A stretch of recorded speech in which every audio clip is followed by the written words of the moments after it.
The discovery. The salvage vessel Horizon's Edge drifted silently through the debris field at the edge of the Cygnus expanse, its running lights dimmed to avoid unwanted attention. Captain Elena Reyes stood on the bridge, her eyes fixed on the holographic display that showed the massive object floating among the asteroid fragments. It wasn't natural, too symmetrical, too purposeful in its design. "Are you seeing this, Captain?" First Officer Takashi Yamamoto's voice was hushed with awe. "Mass readings are off the charts. Metal composition unlike anything in our database." Elena nodded, her expression remaining neutral despite the excitement bubbling beneath her calm exterior. 15 years of deep space salvage operations had taught her to temper enthusiasm with caution. Any signs of active power signatures? Minimal. There's something there, but it's barely registering. Whatever it is, it's mostly dormant. The object in question was unmistakably a ship, and an enormous one at that. Nearly 2 kilometers in length, its sleek, predatory design suggested a vessel built for war. Yet it bore the scars of battle, with gaping holes in its hull and an eerie stillness that spoke of abandonment. "Run a full spectrum scan and prepare the boarding shuttles," Elena commanded. "I want a full assessment before we make any decisions." "Captain," Chief Engineer Marcus Okafor interrupted, his face appearing on a secondary display. "I've been analyzing the preliminary scans. This isn't human tech. Not even close." Elena's eyebrow arched. "First contact protocol." Marcus shook his head. "No signs of life.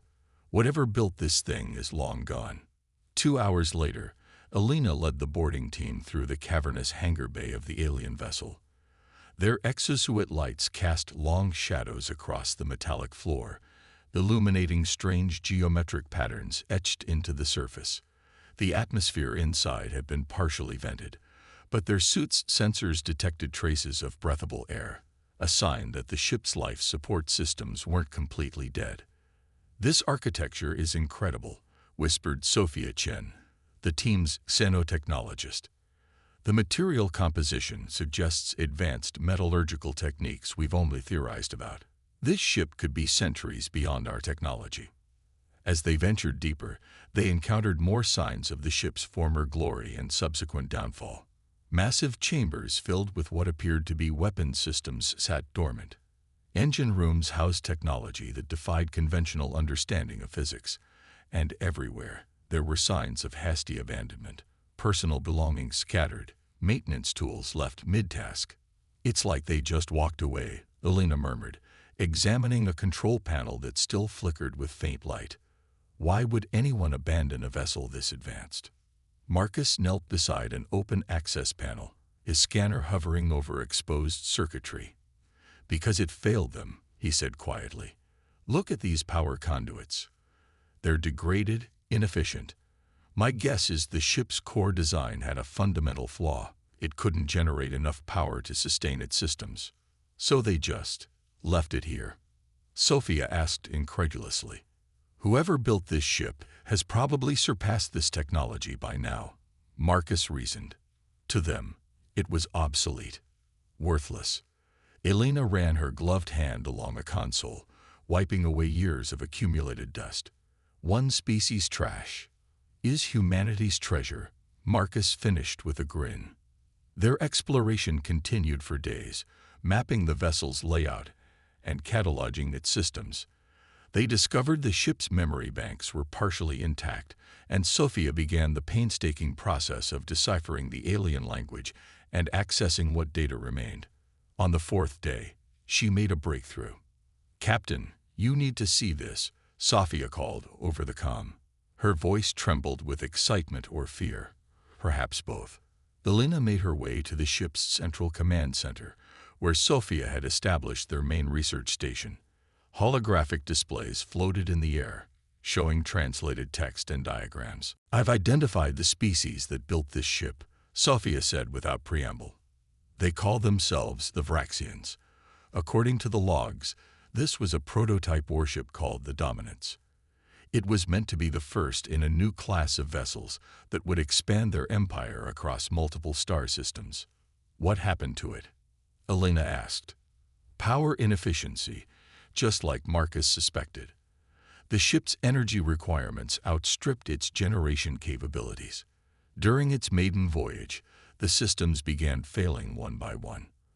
They barely managed to limp back to this region before abandoning ship. The Vraxians considered it a humiliating failure and left it to be forgotten. Elena studied the images of the Vraxians, tall, slender beings with iridescent scales and multifaceted eyes. Are they still out there? Sophia nodded grimly. Very much so. And from what I can tell, they control a significant portion of space not far from here. They're highly militaristic, expansionist, and, she hesitated, they consider other species inferior, especially those with less advanced technology. Like humans, Elena finished. Exactly. We haven't encountered them yet only because we haven't expanded far enough into their territory. But according to these projections, first contact is inevitable within the next decade. Elena was silent for a long moment, her mind racing with implications. Finally, she activated her comm. Senior staff meeting in 30 minutes. We need to make some decisions.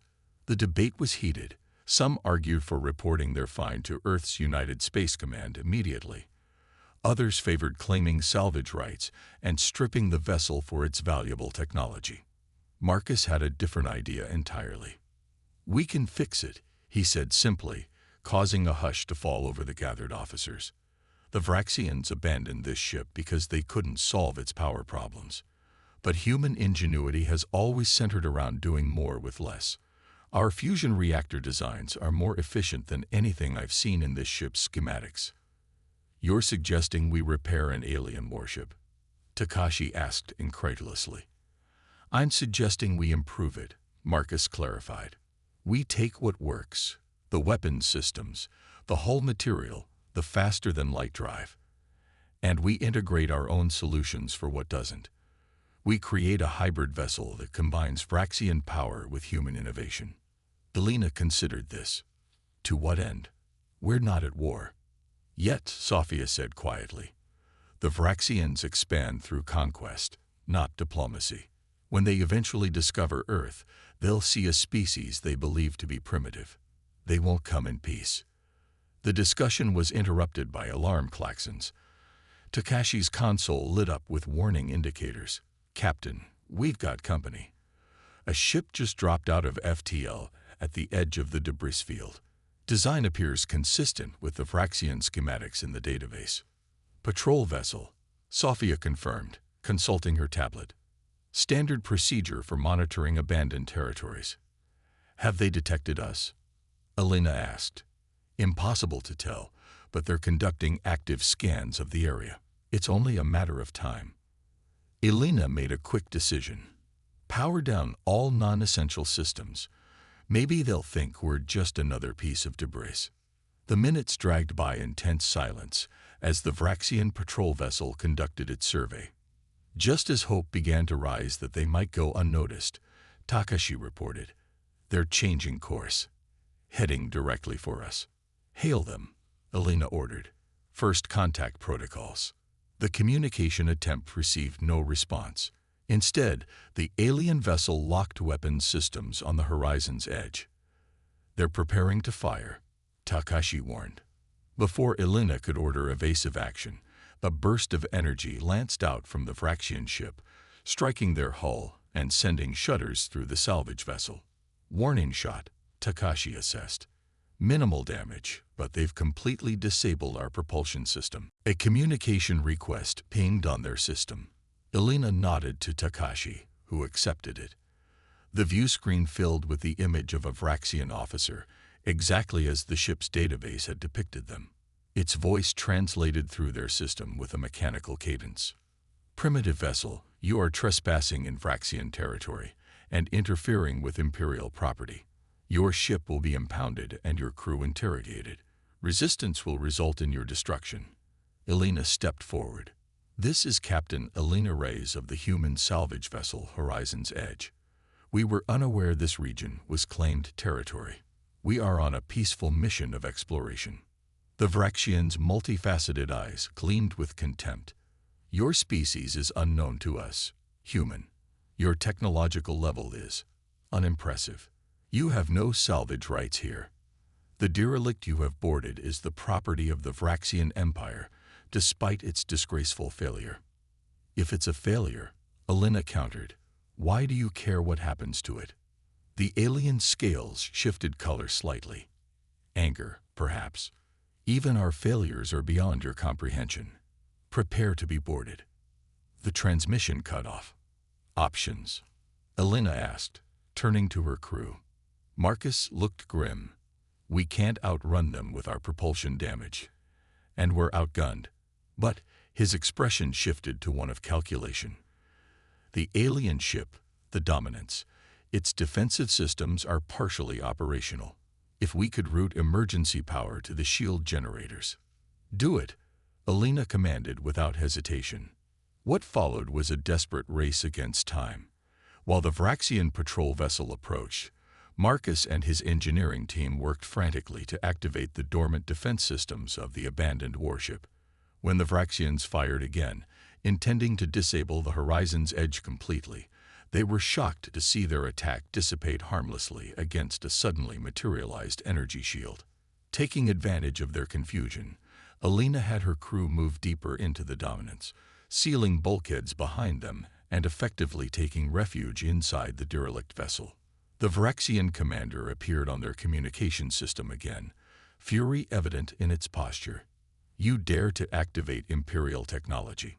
This is an act of war. We're simply protecting ourselves, Alina replied calmly. Your ship fired on us without provocation. Surrender immediately, or we will destroy both vessels. Alina exchanged glances with her officers, seeing the same resolve in their eyes that she felt. We cannot comply with that demand. The Vraxian cut the transmission. Moments later, the patrol vessel opened fire with its full weapons array, only to discover that the ancient shields of the Dominance, powered by the Horizon's Edge's emergency generators, were still formidable. The shields are holding, but not for long, Marcus reported. We've only got enough power to sustain them for another few minutes. Alina made the decision that would change the course of human history. We're not giving up this ship. The Vraxians abandoned it because they couldn't make it work. We're going to prove that humanity can succeed where they failed. She turned to her crew. As of this moment, Project Reclamation is in effect. We're going to repair this vessel, improve it, and make it our own. And when we're done, we'll show the Vraxians that humanity isn't to be underestimated. As the Vraxian patrol vessel continued its assault, humanity's greatest salvage operation, and its first step toward becoming a galactic power had begun. The Reckoning. 18 months later, the vessel that had once been the Vraxian Dominance hovered at the edge of the Ta-Ceti system, its hull gleaming with purpose. Now rechristened the Phoenix, the ship bore little resemblance to the derelict that Alina and her crew had discovered. Where once there had been decay and abandonment, now there was life and innovation. Alina stood on the command deck, surveying the officers at their stations. What had begun as a salvage crew had evolved into something more, pioneers at the forefront of humanity's leap into advanced interstellar technology. The Phoenix was their masterpiece, a hybrid of Vraxian design and human ingenuity. Status report, she requested, settling into the captain's chair that had been modified to accommodate human physiology. All systems operational, Captain, Marcus replied from the engineering station. The fusion antimatter hybrid core is performing beyond expectations. We're generating 127% of the power the original Vraxian design called for, with 38% greater efficiency. The accomplishment still amazed Alina. The Vraxians had abandoned the ship because they couldn't solve its power consumption problems. Humanity, accustomed to making do with limited resources, had approached the problem differently. Rather than trying to generate more power through brute force, they had redesigned the systems to be more efficient while simultaneously developing a revolutionary hybrid power core. Weapons systems, she inquired. Takashi, now serving as tactical officer, responded, fully operational. The integration of human targeting algorithms with Vraxian energy weapons has resulted in a 42% improvement in accuracy and a 17% increase in effective yield. Elena nodded in satisfaction. The Phoenix represented the best of both worlds. Vraxian technological advancement combined with human adaptability and resourcefulness. The journey hadn't been easy. After the encounter with the Vraxian patrol vessel, which they had managed to drive off by bringing the Dominance's point defense systems partially online, Elena had made the controversial decision to keep their discovery secret from Earth authorities for the time being. She knew that bureaucracy would have tied their hands, possibly even ordered them to destroy the alien vessel to avoid provoking the Vraxians. Instead, she had reached out to trusted contacts, independent scientific minds, retired military engineers, corporate innovators who valued progress over politics. A shadow project had formed, with resources and personnel quietly diverted to the remote location where the Phoenix underwent its transformation. News of the encounter had eventually reached Vraxian High Command, but their response had been dismissive. The idea that a species as primitive as humans could successfully repurpose their discarded warship seemed laughable to them.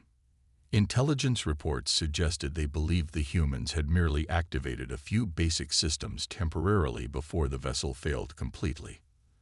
Their complacency was about to cost them dearly. Long-range sensors are detecting a Vraxian battle group entering the system, reported Sophia, who had become their xenostrategist. 5 vessels, 1 dreadnought class, 2 cruisers, and 2 escort frigates. They're on a direct course for the human mining colony on Ta City IV. Elena's expression hardened. Intelligence gathered from the Dominance's databanks had warned them of this possibility. The Vraxian Empire expanded methodically, first sending scout ships to identify resource-rich worlds with minimal defenses, then dispatching a battle group to claim these worlds for the Empire, a process that typically involved subjugating or eliminating the indigenous population. The colony has less than 300 people, Takashi said quietly. Minimal defenses. They won't stand a chance. They would have been the first, Elena replied grimly, but not the last. The Vraxians wouldn't have stopped until Earth itself was under their control. She straightened in her chair. It appears the time for secrecy is over. All hands to battle stations. We're going to introduce ourselves properly to the Vraxian Empire. The Phoenix moved swiftly through space, its advanced propulsion system, another human improvement on the original Vraxian design, allowing it to intercept the battle group before they reached the mining colony. The Vraxian vessels detected their approach and immediately formed a defensive formation. A communication request came through. Let's hear what they have to say, Elena ordered. The view screen displayed a Vraxian commander, its scales shifting in patterns that the ship's enhanced translation system identified as confusion and alarm. Unknown vessel, you are entering a zone of Vraxian imperial expansion. Identify yourself immediately or be destroyed. Elena stood, facing the screen with quiet confidence. This is Captain Elena Reyes of the Earth vessel Phoenix. You are approaching a human colony with hostile intent. We cannot allow that. The Vraxian's facial features contorted in what might have been amusement. A single ship challenging a battle group. Your species' arrogance is matched only by its foolishness. You might want to scan our vessel more carefully, Elena suggested. It might seem familiar. There was a moment of silence as the Vraxians conducted more detailed scans. The commander's posture suddenly stiffened, its scales flashing with unmistakable shock. Impossible. That vessel was a failure, inoperable. To you, perhaps, Elena replied calmly. Humanity has a long history of turning others' discards into treasures. Your dominance is now our Phoenix, reborn, and significantly improved. The Vraxian commander hissed in fury. This is an outrage. That technology belongs to the Empire. You will surrender that vessel immediately or face annihilation. Elena's expression remained impassive. We will not surrender. We are giving you one opportunity to leave this system peacefully. The human colony is under our protection. The transmission cut off abruptly. Moments later, the Vraxian vessels began moving into attack formation. "They're powering weapons," Takashi reported. Elena nodded, unsurprised. "Shields at maximum. Bring all defensive systems online. Let's show them what the Phoenix can do." The Vraxian dreadnought fired first, a massive energy beam streaking toward the Phoenix. It struck the shields, which flared brilliantly but held. "Shields at 92%, Takashi announced. "Minimal degradation." The Vraxian vessels paused, clearly surprised by the Phoenix's resilience. Then, as if enraged by the challenge, they unleashed a full barrage. Energy weapons and missiles converged on the human ship from multiple angles. The battle that followed would later be recounted in human history as the Ta City demonstration. The Phoenix moved with a grace that belied its massive size, its human pilots utilizing maneuvers that the rigid Vraxian battle doctrine had never anticipated. The hybrid shields absorbed punishment that would have destroyed a standard Vraxian vessel, while the enhanced weapons systems struck with precision that left the enemy commander stunned. "Target the lead cruiser's propulsion system," Elena ordered as the Phoenix banked sharply to avoid another barrage. "Disable, don't destroy." Marcus had developed specialized disruptor beams for exactly this purpose, weapons that could selectively target specific systems while leaving the vessel largely intact. The Phoenix fired, and the Vraxian cruiser's engines went dark, leaving it drifting helplessly. The Vraxian commander appeared on screen again, its composure visibly shaken. "What have you done to our technology? This is impossible." "We improved it," Elena replied simply. "The same way we'll improve the mining equipment at our colony that your empire planned to seize. Humanity doesn't conquer. We create. We adapt. We transform." The battle continued, but the outcome was increasingly clear. The Phoenix systematically disabled each Vraxian vessel, leaving only the dreadnought with operational capabilities. Finally, confronted with the loss of its entire battle group without a single success against the human vessel, the Vraxian commander was forced to retreat. As the dreadnought limped away, Elena knew they had won more than just a single confrontation. They had fundamentally altered the balance of power.